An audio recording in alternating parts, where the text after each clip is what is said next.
Apenas assine logo esse papel, Natália.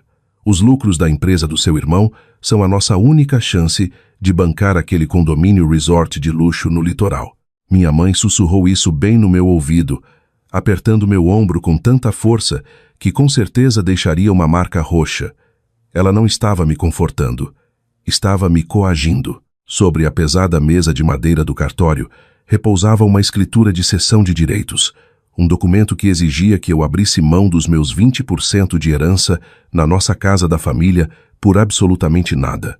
Meu pai, Roberto, sequer levantou os olhos. Ele apenas batia o dedo impaciente na linha de assinatura, esperando que eu entregasse R$900 mil nas mãos do meu irmão viciado. Eles estavam me sacrificando para garantir o próprio futuro de luxo e sombra fresca. Eu não discuti. Peguei a caneta e sorri. Assinei meu nome com uma mão firme porque eu sabia de algo que eles não sabiam. Aquele dinheiro não ia para o Caio. Eu abri mão dos meus direitos sem derramar uma única lágrima, porque sabia que o jogo já tinha acabado. Antes de eu te contar o que aconteceu, no exato momento em que o Pix caiu na conta, deixa um comentário e me diz: você já teve que proteger um membro da sua família da própria estupidez dele? E de qual cidade você está acompanhando essa história agora? Atabeliando o cartório, uma mulher com óculos de grau grossos o suficiente para enxergar o futuro, deu o último clique no mouse do computador. Transferência iniciada, ela disse, com a voz seca como poeira. R$900 mil enviados para a conta jurídica da Caio Empreendimentos Ltda. A sala inteira pareceu soltar a respiração. Minha mãe, Helena, deixou escapar um soluço que era metade alívio, metade puro delírio. Ela abraçou meu pai, afundando o rosto no ombro dele como se tivessem acabado de sobreviver a uma guerra, e não de vender o único patrimônio da família para bancar um castelo de areia. Roberto deu tapinhas nas costas dela, estufando o peito, olhando para Caio com o orgulho de um rei coroando seu príncipe. Eles não estavam vendo uma simples transação bancária. Estavam vendo o resort no litoral, os carrinhos de golfe, as piscinas aquecidas e a água de coco. Estavam vendo um futuro onde o filho de ouro finalmente os deixaria ricos. Caio encostou-se na cadeira, o couro rangendo sob sua arrogância. Ele olhou para mim, um sorrisinho de canto de boca que fez meu estômago revirar. Valeu pela doação, maninha, ele disse, piscando um olho. Eu sei que é difícil para uma secretária entender como funciona a captação de alto nível no mundo dos negócios, mas não esquenta. Quando a minha empresa estourar, eu talvez te contrate para atender os telefones. A gente sempre precisa de alguém para passar o café. Eu não respondi. Não defendi meu cargo nem o lembrei de que análise de risco de crédito não é trabalho de secretária.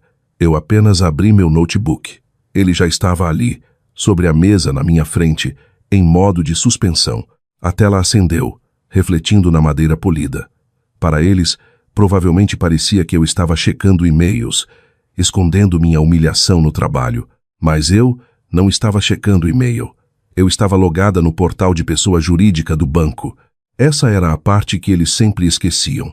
A preguiça não é apenas uma falha de caráter, é uma falha grave de segurança, porque o Caio estava de ressaca demais para ir até a agência bancária 6 meses atrás.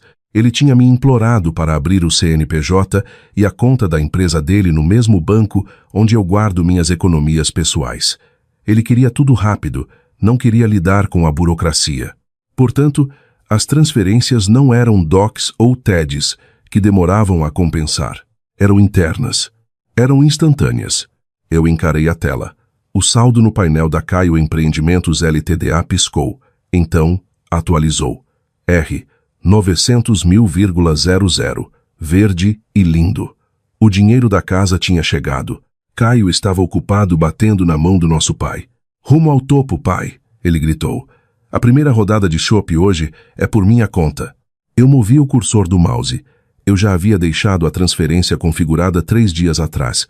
Estava lá, na pasta de rascunhos, apenas aguardando o gatilho. Destino: Natália, conta pessoal. Motivo: execução de dívida. Prioridade máxima. Eu não hesitei. Não senti uma pontada de culpa pela casa que minha mãe tanto amava ou pela aposentadoria de luxo que meu pai tanto desejava. Eles fizeram a escolha deles quando me entregaram aquela caneta. Agora, eu estava fazendo a minha. Cliquei em transferir. A tela atualizou. A barra verde piscou. Sucesso. O saldo na conta da empresa do Caio despencou como uma pedra atirada no fundo de um poço. R000. Fechei o notebook com um clique suave, mas definitivo. O som foi baixo, mas no silêncio repentino da sala do cartório, soou como o martelo de um juiz batendo na mesa. Um segundo depois, o som de uma notificação apitou no bolso da calça jeans de Caio. Ele puxou o celular, sorrindo de orelha a orelha, esperando ver a confirmação de quase R$1 milhão que validaria toda a sua existência medíocre. Ele desbloqueou a tela. O sorriso não desapareceu imediatamente. Ele congelou. Ele azedou. Ele apertou os olhos, esfregando o polegar na tela de vidro, como se houvesse uma mancha cobrindo os números. Ele atualizou o aplicativo. Atualizou de novo. A cor sumiu do rosto dele tão rápido que parecia que a gravidade tinha puxado todo o seu sangue para os pés. Pai, ele sussurrou, a voz trêmula. Pai, cadê o dinheiro? É um bug do aplicativo, Roberto disse. A voz ecoando com a falsa confiança de um homem que nunca ouviu um não de um computador. Atualiza de novo, filho. O banco deve estar processando. Dinheiro grande demora para cair. Eu fiquei observando os dois amontoados sobre a tela do celular, desesperados para encontrar sinal de internet, desesperados para encontrar a realidade paralela onde eles eram ricos e intocáveis. Eles pareciam tão patéticos, e por um segundo eu quase senti pena deles. Quase. Mas então me lembrei de quem eu era e, mais importante, de quem eles achavam que eu era. Por 5 anos, minha família me tratou como uma secretária glorificada. Diziam aos vizinhos que eu atendia telefones. Diziam aos parentes que eu arquivava papéis. Eles não sabiam, porque nunca se deram ao trabalho de perguntar, que eu sou uma analista sênior de risco para empréstimos comerciais de grande porte. Toda a minha carreira é construída em identificar passivos financeiros antes que se tornem catástrofes. Eu não atendo telefones. Eu audito a ruína financeira de empresas administradas por homens exatamente como o meu irmão. Caio não era um empreendedor. Ele era uma bomba relógio de inadimplência ambulante. A verdade que eles se recusavam a enxergar era simples. Caio era um viciado em apostas esportivas e roleta online. Ele não precisava de capital de giro para uma startup. Ele precisava pagar R$1 milhão em apostas ruins, cheques sem fundo e cartões de crédito estourados antes que a justiça começasse a penhorar até a alma dele. 6 meses atrás ele tinha vindo até mim, cheirando a uísque barato e suor, implorando por ajuda. Preciso legalizar as coisas, Nath, ele balbuciou. Abre um CNPJ para mim.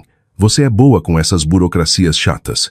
Ele era preguiçoso demais para fazer isso sozinho. Não queria ler os contratos. Só queria uma conta bancária onde pudesse jogar o dinheiro. Esse foi o erro dele.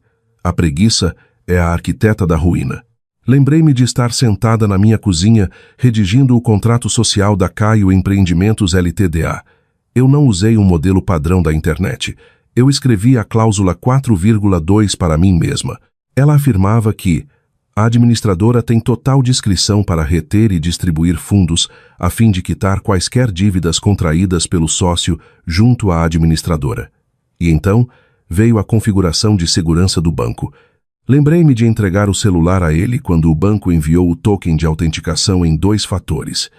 Ele afastou o aparelho, massageando as têmporas. Esse apito tá matando minha cabeça. Coloca o seu número como administrador, maninha. Não quero ficar recebendo esses alertas chatos. Ele me entregou as chaves do castelo porque tinha preguiça de carregá-las. Olhei para os meus pais agora. Helena apertando a alça da bolsa, Roberto suando frio pelo colarinho.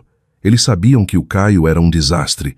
No fundo, eles tinham que saber. Você não tira um filho da delegacia 3 vezes e acha que ele é o próximo bilionário da tecnologia. Mas eles escolheram a mentira. Eles se voluntariaram para serem enganados, porque a fantasia do filho de ouro era mais confortável do que a dura realidade de um viciado. Eles preferiam vender a casa da família a admitir que haviam falhado como pais. Eles não eram vítimas, eram cúmplices. Mas eu não era. Semanas atrás, usei uma empresa de fachada para comprar uma carteira de dívidas podres por centavos. Era um pacote de empréstimos e execuções judiciais. As dívidas do Caio. Eu não precisava de agiotas batendo na porta. Eu tinha a justiça do meu lado. Eu era a principal credora dele. Legalmente, eu era dona dele. Não é um bug, eu disse, minha voz cortando o pânico deles como um bisturi. Todos congelaram. Caio levantou a cabeça, os olhos injetados e arregalados. Eu transferi, falei calmamente. Cláusula 4,2 do contrato social. A administradora paga os credores primeiro. E adivinha, Caio, você me deve muito dinheiro. Você me hackeou, Caio gritou, a voz falhando como a de um adolescente. Ele enfiou o celular na cara do nosso pai, batendo o dedo na tela com tanta força que achei que o vidro fosse trincar. Ela roubou, pai. Ela hackeou a conta. Chama a polícia. Manda prender ela. Roberto agarrou o celular, os olhos varrendo o histórico de transações. Ele encarou a linha do débito. R. 900.000,00. E o nome da beneficiária, Natália, conta pessoal. A cor não apenas sumiu do rosto dele. Ela fugiu. Ele olhou para mim e, por um segundo, vi confusão, mas logo se transformou em algo muito mais feio. Puro e inadiável ódio. Ele não perguntou sobre a dívida que mencionei. Não perguntou por que Caio me devia dinheiro, ou por que eu havia comprado os débitos dele. Não perguntou se o filho estava encrencado com gente perigosa. Ele não se importou com o porquê. Ele só se importou com o onde. Devolve, Roberto rosnou. Foi uma ordem, o mesmo tom que ele usava quando eu tinha 12 anos e ele queria o controle remoto da TV. Agora mesmo. Estorna isso. Eu não posso, eu disse, encostando-me na cadeira e cruzando as pernas. É uma liquidação de dívida. Tem valor legal. Além disso, o dinheiro já caiu num fundo de rendimento com trava de liquidez. Está bloqueado. Sua bruxazinha. Roberto esmurrou a mesa de madeira, fazendo a tabeliã dar um pulo da cadeira. Sua bruxa invejosa e amargurada. Você não suportava ver o sucesso do seu irmão, não é? Tinha que arruinar tudo. Sucesso? Eu ri, um som frio e afiado. Pai, ele ia mandar esse dinheiro para um site de apostas no exterior via criptomoeda. Eu não arruinei o sucesso dele. Eu impedi que ele cometesse um crime federal. Mentirosa, Helena berrou. Ela não era mais a mãezinha suave e chorosa. Era uma mulher vendo sua aposentadoria de luxo evaporar. Ela se levantou, o rosto retorcido. O Caio é um empresário. Ele tem visão. Você é só uma secretária que está com inveja porque nós não vendemos a casa para te dar o dinheiro. Ela apontou um dedo trêmulo para mim. Aquele era o nosso dinheiro, Natália. Aquela era a nossa vida no resort. Era a piscina aquecida, o campo de golfe, os jantares do chefe. Nós vendemos a nossa casa por nós. Nós vamos ficar na miséria por sua causa. Eu os observei, fascinada. Era como assistir a um acidente de carro em câmera lenta, só que o carro era feito de narcisismo e o muro era a realidade. Eles ainda não tinham entendido. Eu tinha acabado de dizer a eles que o filho era um viciado em apostas com quase 1 milhão em dívidas sujas. Eu tinha dito que o salvei de agiotas, e a única reação deles era gritar sobre a aposentadoria no clube de campo. Eles não se importavam se o Caio se destruísse, contanto que ele os deixasse ricos primeiro. Eles não estavam passando a mão na cabeça dele por amor. Estavam investindo nele por ganância. Caio andava de um lado para o outro na pequena sala agora, passando as mãos pelo cabelo, a respiração ofegante. A realidade da situação estava começando a bater. O dinheiro sumiu. A casa foi vendida. E as pessoas a quem ele devia dinheiro, as que não usavam advogados de terno, ainda estavam esperando. Você não está entendendo. Caio ofegava, os olhos correndo pela sala como um animal encurralado. Eu preciso desse dinheiro, Nath. É sério. Para de brincadeira. Manda de volta. Eles vão me matar. Quem vai te matar, Caio? Perguntei suavemente. Os investidores, ele gritou, mas a voz vacilou. Ele olhou para o pai, depois para a mãe. Ele não conseguia admitir, não conseguia dizer aos pais de ouro que ele não era um gênio dos negócios, mas um apostador degenerado. Então ele voltou a raiva para mim. Ele chutou a cadeira vazia ao lado dele. Ela voou pelo cartório e bateu no arquivo de aço com um estrondo metálico ensurdecedor. Você destruiu a minha vida, ele berrou, as veias saltando no pescoço.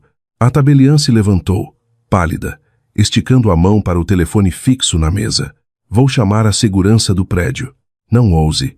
Roberto rugiu para ela, depois se virou para mim, os olhos escuros de fúria. Conserta isso, Natália, ou você não é mais minha filha. Eu acho, eu disse, sustentando o olhar dele com zero medo, que esse barco já zarpou no momento em que você me entregou a caneta. Não recuei diante do ultimato dele. Não é mais minha filha. Era uma ameaça que poderia ter me destruído quando eu tinha 20 anos, desesperada pela aprovação dele. Mas eu não tinha mais 20 anos, e não estava procurando um pai. Estava procurando o retorno do meu investimento. Enfiei a mão na minha bolsa e puxei uma pasta azul.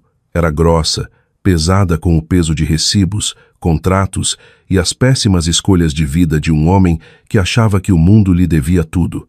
Deslizei a pasta pela mesa. Ela parou a centímetros do punho cerrado de Roberto. Senta, pai, eu disse. Minha voz não era alta, mas tinha a cadência exata que eu usava nas salas de reunião quando estava prestes a dizer a um CEO. Roberto não se moveu. Helena, tremendo, esticou a mão e abriu a pasta. A primeira página era o contrato social da empresa do Caio. Apontei para o parágrafo destacado, a cláusula 4,2, Récité de Corps. A administradora tem total discrição para reter e distribuir fundos, a fim de quitar quaisquer dívidas contraídas pelo sócio junto à administradora. Você assinou isso, Caio. Você não leu, mas assinou. E daí? Caio cuspiu, enxugando o suor da testa. Eu não te devo nada. Você é minha irmã. Não é a porcaria de um banco. É aí que você se engana. Virei a página para ele. Sob o contrato social, havia pilhas de documentos de cessão de crédito. Estavam carimbados com os selos de 3 agências de cobrança diferentes e de uma empresa de fomento mercantil que operava nas áreas cinzentas da lei. 2 meses atrás, abri uma empresa de fachada, expliquei, mantendo os olhos fixos no Caio. Usei essa empresa para comprar uma carteira de dívidas podres, especificamente as suas. Eu comprei as dívidas dos seus cartões de crédito, seus empréstimos pessoais estourados e as promissórias que você assinou para aqueles caras barra pesada lá de São Paulo. Comprei tudo por centavos, porque todo mundo já sabia que você era um caso perdido. Eu agora detenho 3 ordens de execução judicial contra você, Caio. Sabe o que isso faz de mim? Inclinei-me para a frente. Eu não sou sua irmã agora. Eu sou sua credora prioritária. E acabei de executar a cobrança. A sala ficou mortalmente silenciosa. Apenas o zumbido do ar-condicionado e a respiração irregular dos meus pais, enquanto eles finalmente percebiam que aquilo não era uma briga de família. Era um confisco de bens. Você comprou as dívidas dele? Helena sussurrou, encarando os documentos como se pudessem queimá-la. Por quê? Para salvá-lo, eu disse, sem emoção. Se eu não tivesse interceptado aquele dinheiro, o Caio teria mandado tudo para um site de apostas gringo em menos de 1 hora. E quando ele perdesse, porque ele sempre perde, as pessoas a quem ele devia não iam entrar com processo na justiça. Eles iam aparecer pessoalmente na porta dele. Olhei para Caio, que tremia, os olhos saltando entre os papéis e mim. Ele sabia exatamente quem viria cobrar. Eu sou o único motivo pelo qual você não está enfrentando acusações de fraude, ou coisa pior, eu disse a ele. Eu limpei o seu nome. Você não tem mais dívidas com eles. Começar do zero é o seu presente. O dinheiro da casa foi o preço da sua liberdade. Roberto não parecia aliviado. Ele parecia roubado. Você manipulou a gente e ele sibilou. Você esperou a gente vender a casa para poder tomar tudo. Eu não o obriguei a apostar. Eu não obriguei vocês a assinarem a escritura da casa, respondi, levantando-me e alisando meu blazer. Eu só me posicionei para aparar os destroços quando vocês inevitavelmente batessem o carro. Eu não roubei, eu cobrei. E ao contrário do Caio, eu tenho toda a papelada legal. Chega! Roberto rugiu, arrancando a pasta azul da mesa e rasgando as páginas ao meio. O som do papel rasgando ecoou pela sala como um veredito sendo destruído. Ele deu um passo, colocando-se entre mim e a porta, bloqueando a única saída. Eu não tô nem aí para as suas empresas de fachada ou processos judiciais. Eu sou seu pai. Você vai fazer o que eu mandar ou não sai daqui. Não era mais uma negociação. Era um sequestro emocional e físico. O rosto de Caio mudou quando a realidade do saldo zerado finalmente o atingiu com força total. Ele não parecia mais o meu irmão. Parecia um animal acuado que precisava de dinheiro para continuar sustentando a própria mentira. Ela tá rindo da nossa cara, pai, ele sussurrou, e então avançou em direção à mesa da tabeliã, agarrando uma espátula de metal pesada, usada para abrir cartas. Manda de volta, ele gritou, brandindo a espátula. Abre a porcaria do notebook e manda o dinheiro de volta. Meu coração deu um salto. Lei, papelada, superioridade moral. Nada disso importava, com o Roberto bloqueando a porta e o Caio agitando uma arma improvisada. Virei-me para a minha mãe, esperando que ela desse um basta naquilo. Helena andou direto até mim. Ela agarrou meu braço, cravando as unhas na minha pele, me prendendo no lugar. Ela não estava me protegendo, estava me segurando. Só dá o dinheiro para ele. Natália, ela soluçava. Não faz ele cometer uma loucura. Entrega o dinheiro e a gente pode ir todo mundo para casa. Por que você tem que ser tão teimosa? Aquela traição doeu mais do que qualquer outra coisa. Ela não estava implorando para ele parar. Estava me implorando para me render, para que ele não tivesse que se sentir culpado por me forçar a isso com violência. Mãe, me solta, eu disse, minha voz tremendo pela primeira vez. Salva ele, ela suplicou, apertando ainda mais o braço. Ele é o seu irmão. Caio deu um passo à frente, os olhos loucos. 3 segundos, Natália. 1. Eu não toquei no notebook. Levantei lentamente a minha mão livre e apontei para o canto superior da sala. Você realmente devia ter checado os protocolos de segurança. Sussurrei. A porta foi escancarada. 2 policiais militares fardados preencheram a entrada. Eram a segurança terceirizada do prédio. Larga isso no chão. O PM da frente latiu a ordem. Larga a arma e dá um passo para trás. Caio congelou. A espátula de metal caiu no carpete com um baque surdo. Roberto tentou dar a velha carteirada de sempre. Calma, autoridade. Isso é só uma reunião de família. Tá tudo sob controle. Mas o distintivo não recuou. Encosta na parede. Agora. Roberto foi empurrado para o lado como um móvel velho.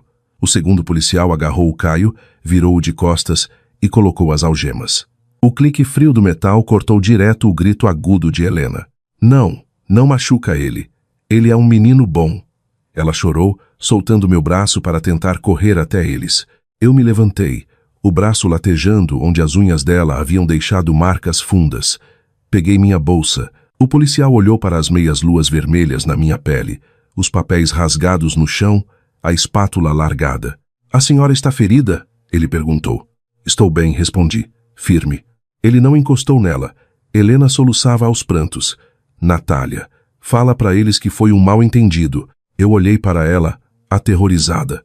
Não por mim, mas pelo Caio. Ela queria que eu mentisse para a polícia para proteger a pessoa que tinha acabado de tentar me forçar, com uma arma, a entregar meu próprio dinheiro. Ele é meu irmão, eu disse, e os ombros de Helena caíram de alívio. Era eu corrigi, a voz ficando gelada. Agora, ele é só um homem que tentou ameaçar uma credora por causa de uma dívida executada. Acenei com a cabeça para os documentos rasgados no chão. Aquela transferência é o que ele me devia. Ele só não gostou dos meus métodos de cobrança. Você vai dar queixa? Roberto engasgou, me olhando como se eu fosse o próprio diabo. Você vai arruinar a vida dele. Ele arruinou a própria vida no momento em que pegou aquela arma, eu disse. Eu só estou protocolando a papelada. Eles arrastaram o Caio para fora, que agora chorava feito criança, implorando para os pais consertarem as coisas. Mas o Pix já tinha compensado. A polícia era real e eu tinha terminado as negociações. Meus pais ficaram me encarando, quebrados, furiosos, horrorizados. Você é um monstro, Helena sussurrou. Não, mãe, eu disse, caminhando em direção ao corredor do cartório. Eu sou a única pessoa que finalmente mandou a conta para vocês pagarem. Uma semana depois, o silêncio no meu apartamento não parece solidão. Parece patrimônio líquido. Estou sentada na minha varanda, tomando café, quando chega uma notificação. Meu fundo de renda fixa pagou o primeiro rendimento de juros, dinheiro limpo pelo qual não precisei sangrar. O desfecho foi previsível. Caio pagou fiança e está respondendo em liberdade. Mas a acusação de tentativa de agressão é apenas o começo. Eu vendi o restante dos direitos de cobrança da dívida dele para uma daquelas agências de cobrança implacáveis. Ele vai passar os próximos anos olhando por cima do ombro a cada passo. Roberto e Helena perderam a casa. Como a doação dos meus 20% foi assinada e registrada antes do caos no cartório, a venda do imóvel foi concluída. Um casal jovem vai se mudar no mês que vem, sem a menor ideia de que aquele lugar já foi um campo de batalha. Meus pais estão morando num motel de beira de estrada no interior, me mandando mensagens num ciclo infinito de súplicas e xingamentos. A última mensagem da minha mãe foi: "Como você pôde fazer isso? Você roubou a nossa casa." Eu não respondo. Vocês não perderam a casa por minha causa. Vocês a perderam no exato segundo em que escolheram me jogar aos lobos para salvar a pele dele. Vocês apostaram o futuro de vocês em uma mentira. E quando a conta chegou, eu me certifiquei de que o pagamento caísse na conta da pessoa certa. Bloquear contato, Helena. Bloquear contato, Roberto. Bloquear contato, Caio. Um por um. A cada toque na tela me sinto mais leve. Eu não recuperei apenas o dinheiro. Eu me reembolsei por 29 anos sendo a filha invisível, o plano B, o bode expiatório. O sol está brilhando. Minha conta está cheia. E pela primeira vez na minha vida, eu sou completamente livre. Eu saí de lá com 900 mil reais e 0 arrependimentos. Mas eu quero perguntar a você, por qual preço você venderia o seu relacionamento com a sua família? Ou será que existem traições que nenhum dinheiro no mundo consegue consertar? Me conta aqui nos comentários.